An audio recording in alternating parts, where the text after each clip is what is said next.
Hey everybody, welcome back to part 4 on ionic and molecular compounds. For this part, my goal is to finish transition metals, finish molecular compounds, and also do a bunch of examples to make sure that this foundation is solid for you guys. Okay, so let's get started with the transition metals. Okay, again, if we look at the periodic table, the transition metals, hold on one second, let me close this pen.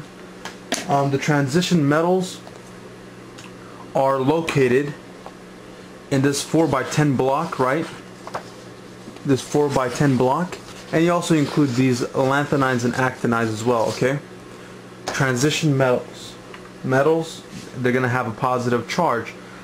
So in regards to naming transition metals, again, transition metals will take part in ionic interactions. You usually have a transition metal like this right here, transition metal, and typically when we write it out, we have transition metal, then we have the charge of the transition metal in Roman numerals in parentheses right next to it, and then we put the non-metal or the polyatomic anion. Okay, so it's a positive and a negative. In this case, it could be a non-metal or a polyatomic anion. If you use a non-metal, remember to replace the ending of that non-metal to IDE when you form that compound, or if it's a polyatomic anion, you don't need to do anything to it. Okay, so again, transition metal, you put the charge in parentheses, a non-metal plus a non-metal or polyatomic ion. You change the ending of the non-metal to IDE when you form the ionic compound. Okay, extremely important to realize that. Let's see, anything else? Oh, in regards to the charge of a transition metal, there's no way you'll be able to know that unless it's given to you, or unless the professor designates it, because the charge in regards to transition metals, they fluctuate. They could be +2 one time, or they could be +3, and this is a perfect example.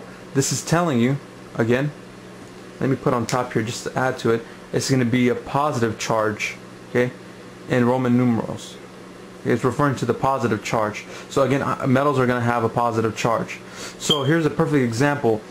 There's no way for you to know that iron is going to have a +2 charge when it's bounded with nitrate, or a +3 charge when it's bounded to oxygen. Okay, you have to be told that, and so that's exactly what I did here. So let's go and do these problems, and let's see if we can figure this out. Best thing for you guys to do is try to attempt to do this on your own while pause the video and do this on your own, and then compare your answer to mine. Okay, so again, this is all foundation. So we're going to do the same technique we've been doing. We write out the elements, so we write this out, we put the charges, try to balance it out, and we write it over again in the proper format. So for example, this is telling us, in our first case, we have iron 2 nitrate. This part is telling us that iron has a 2+ charge, so we will write Fe 2+, or +2. I just like to write the, let me zoom in on that portion of the board so we can focus. Hold on a second. Okay, there we go. So iron 2 nitrate, so we're going to put iron 2+. Nitrate is one of the polyatomic ions you must know. So nitrate is NO3-, right? So we need to balance out the charges. Iron has a +2, nitrate has a -1. I could put the 1 there or not, but it's understood that there's a 1. In order to balance out the charges, we need 2 nitrates, right? So now the charges are balanced. Let me move this a little bit down a little bit so I could write this here. So the answer would be, in this case, it would be Fe, right, NO3 parentheses 2. Again, the reason why we put parentheses is because that 2 is referring to the overall species. It's not just referring to the nitrogen or to the oxygen. The 2 is referring to the overall species. Okay, so let's do the second example. I'll do that second example on the bottom here. So it was iron 3. Again, the Roman numerals is key. You need to put in Roman numerals. You can't just put a 3 there. What am I doing? iron 3, I think it was oxide. So again, how we're going to do this is write the symbols out for these guys. So it'll be iron. The 3 is telling us that it has a positive 3 charge, so 3 plus or plus 3. And then the oxygen, you should know that oxygen has a 2 minus charge from the periodic table. Now we need to balance this out. We could do a little flip-flop method that I've shown you, where we get the superscript of one element and put it as a subscript of the other, and get the superscript of one other element and put it as a subscript of the other. So we'll put a 3 here and a 2 there. So, or we could just look at it and try to find a common multiplying factor in order to get the charge to cancel out. In this case, we could use 2 there and a 3 there. It's the same thing. And we get a positive 6 and a negative 6, and they cancel each other out. So we get our answer to be iron 2 oxide. So we have 2 irons and 3 oxygens to balance each other out to have a neutral charge. So there you have it. Okay, so now that we have finished this portion where we have to go from the word to the chemical formula, now they would ask you to figure out the word from the chemical formula. So we went from the word to the chemical formula. Now we're going from the chemical formula to the word, to exactly what it means and what it says. Okay, so it's pretty straightforward. Okay, so in this case we have Mn. You need to know what Mn stands for. It's manganese. Manganese. I think I'm spelling it right. We don't know what goes into the parentheses, because remember, we only do parentheses for transition metal elements, okay? And the reason why is because we don't know exactly the charge, so we need to have parentheses around it. They can have multiple charges, but for this case, it's going to have one charge. But nonetheless, for transition metal elements, we're going to keep parentheses in regards to the name, okay? We don't know what goes inside there. We'll figure that out. And then the oxygen is pretty straightforward. It will be oxide. And remember, I said up here that if it's a non-metal, and that is a non-metal, it will be "ide." You change the oxygen to oxide. So we need to figure out what the charge of manganese is in this case, and this is how we figure it out. I'm going to do it right here on this side right here. Okay, so manganese, we write out manganese. We don't know the charge, and we only have one manganese, right? We have one manganese.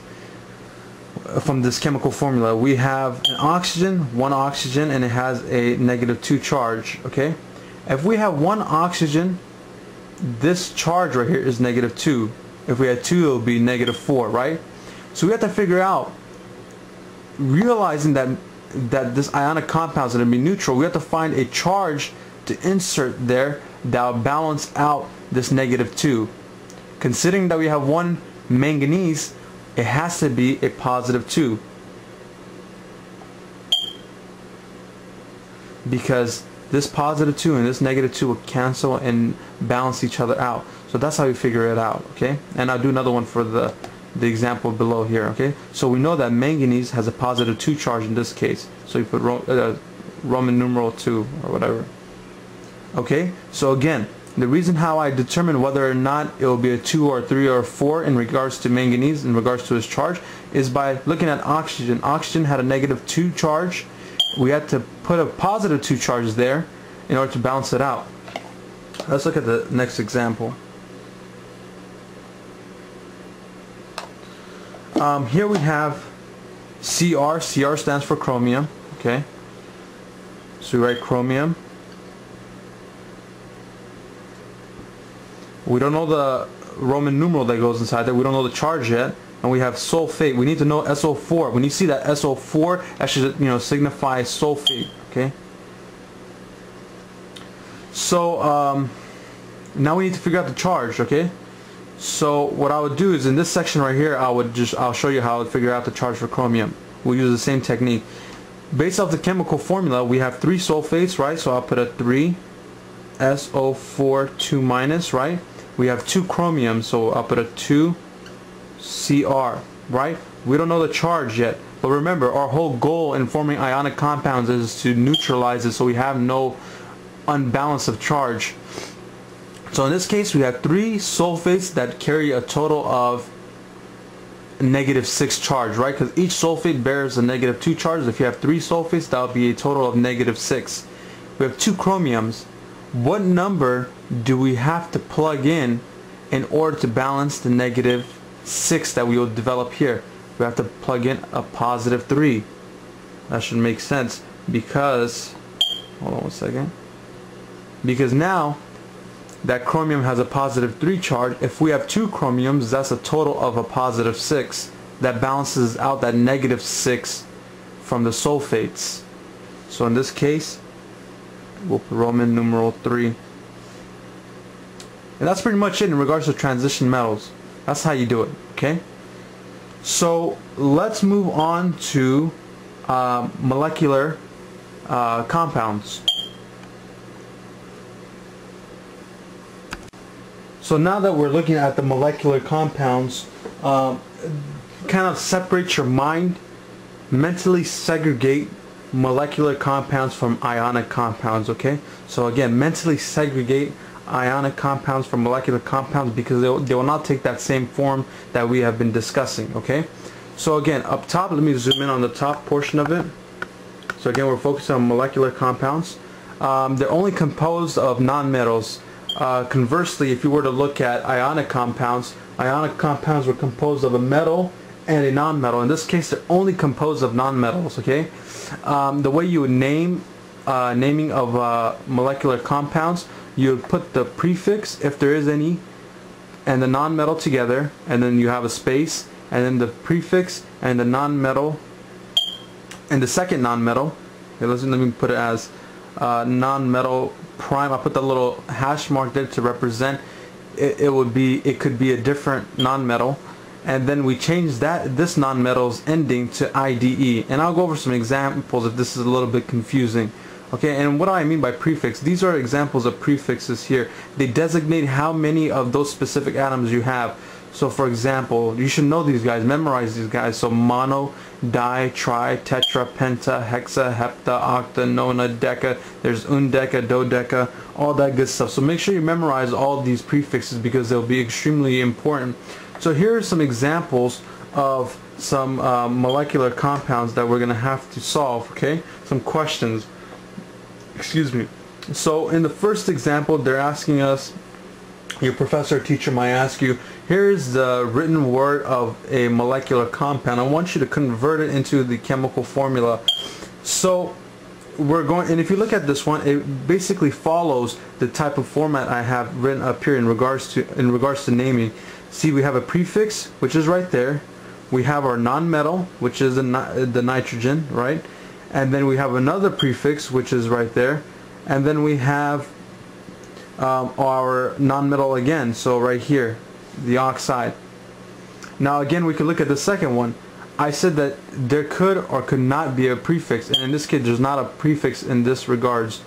We have carbon, which is our nonmetal, then we have a prefix, then our next nonmetal, and we always change that ending of the second nonmetal to IDE, okay, so IDE. So looking at the first example, dinitrogen monoxide, let's write that out. What I would do first is I'll just write out the chemical symbols for each one of those, so the nitrogen and the oxygen. So I'll put a N, O, and now I'll fill in the gaps. It's saying dinitrogen, di means 2.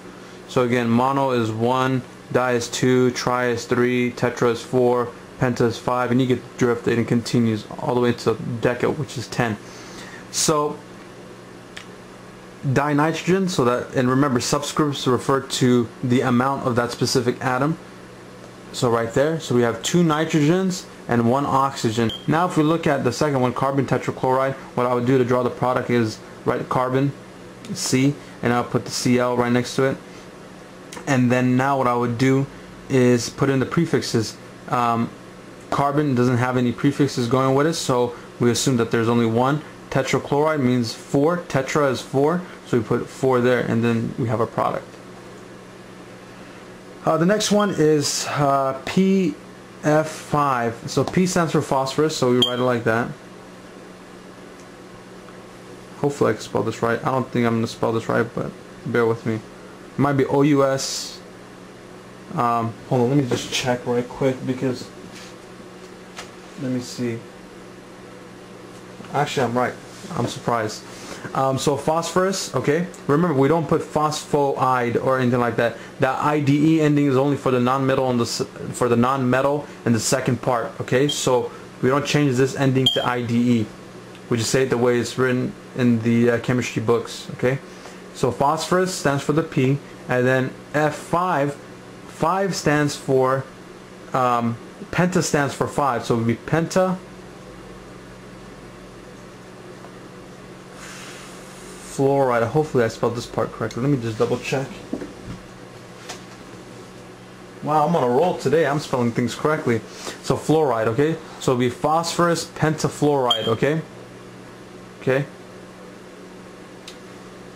The second one is S2Cl10, so that would be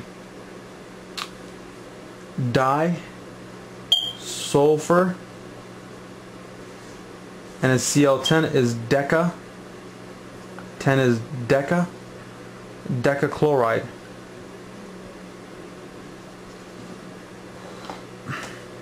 And there you have it. Those are your molecular compounds. That's how you would write it, okay? So again, a little bit long-winded, but bear with me. Now we're going to transition a little bit into a bunch of examples, okay? Where we're going to talk about, I'm going to have examples on almost every single ionic compound I have discussed in this series of videos, okay?